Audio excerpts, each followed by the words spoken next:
grand rendez-vous économique de la rentrée à Marseille, le Forum des entrepreneurs. Il s'est déroulé aujourd'hui sur le domaine de Lumini. Son organisateur, Jean-Luc Chauvin, président de l'Union pour les entreprises des Bouches-du-Rhône, nous a rejoint. Bonsoir. Bonsoir. Durant cette journée, est-ce que vous avez évoqué les actes de violence qui frappent Marseille? On ne les a pas évoqués directement, mais on en a parlé. Nous, dès le mois de juin, à l'UPE 13, nous avions proposé de créer une zone prioritaire de progrès social, une ZPPS, un nom un peu barbare, sur la moitié de la ville de Marseille, avec 3 points essentiels. Un premier point qui est un volet économique, puisqu'il faut bien créer de l'économie pour faire face à l'économie. Déjà sur la violence, est-ce que c'est la réponse à la violence. La violence aujourd'hui, si on veut la combattre, il faut mettre des moyens policiers. Vous êtes confronté dans les entreprises à ce genre de violence? Non, mais à Marseille, on y est bien confronté. Si on veut la combattre, il faut impérativement mettre autre chose. Il faut les moyens de police, mais il faut aussi recréer de l'économie normale et pas laisser uniquement de l'économie parallèle dans ces secteurs. Donc, cette zone prioritaire de progrès social a pour vocation de mettre en place 3 actions prioritaires. Un volet économique avec une fiscalité d'exception pour que les entreprises viennent se poser dans ces zones. Déjà avec les zones franches. C'est les zones franches, mais sur la moitié de la ville. On voit bien que ça marche, donc pourquoi pas faire pareil? On voit bien qu'on va au-delà de ce qui était obligatoire, donc faisons-le.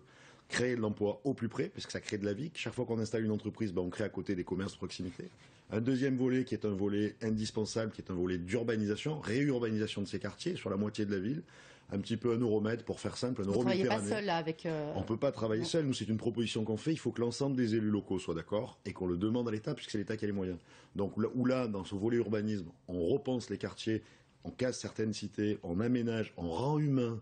On évite ce phénomène de ghettoisation et cette vétusté qui date des années 60 quand les cités ont été construites. Et un troisième volet indispensable, c'est un volet éducation, formation, où là aussi l'État est mis à contribution. Donc en fait, on a proposé dès le mois de juin. Ça vous concerne l'éducation ?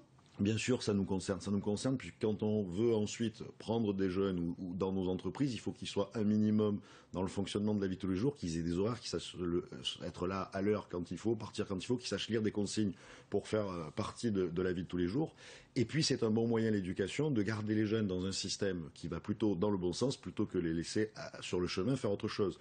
Donc je crois qu'il s'agit de prendre une décision globale où effectivement il faut plus de moyens en matière de sécurité pour pouvoir casser la spirale actuelle, mais il faut aussi donner une autre idée, une autre aspiration, une autre possibilité, une autre espérance. Vous ne serez pas demain à la réunion? On n'est pas invité bien sûr à cette réunion.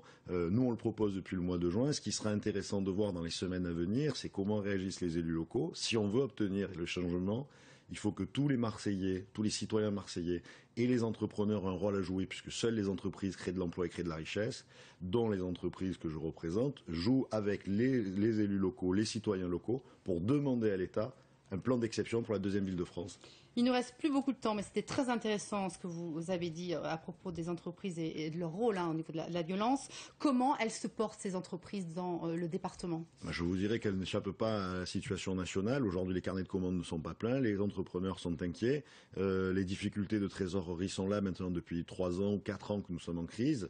Voilà, la situation n'est pas rose. Il faut continuer à se battre tous les jours et on voit bien que, suivant les secteurs, il y a un petit peu plus de difficultés. On a un chômage qui commence à se développer un petit peu plus en PACA, 12% en PACA. On a tenu bon pendant une bonne partie de la crise. Aujourd'hui, on est en train de céder du chemin, donc il faut continuer à se bagarrer. On a besoin qu'on nous donne les moyens de faire notre job d'entrepreneur, c'est-à-dire qu'on a besoin d'avoir un terreau favorable, on a besoin de diminuer le coût du travail et de diminuer l'imposition sur l'entreprise pour qu'on puisse vendre nos produits, pour qu'on puisse créer de l'emploi. Voilà, l'objectif, c'est de créer de l'emploi. Si on veut créer de l'emploi, il n'y a pas 40 solutions. Il faut nous permettre de nous faire notre job de développement de nos entreprises. Pour ça, il ne faut pas qu'on ait des boulets aux pieds quand on court le 100 mètres par rapport aux voisins européens. Merci Jean-Luc Chauvin d'avoir été avec nous ce soir.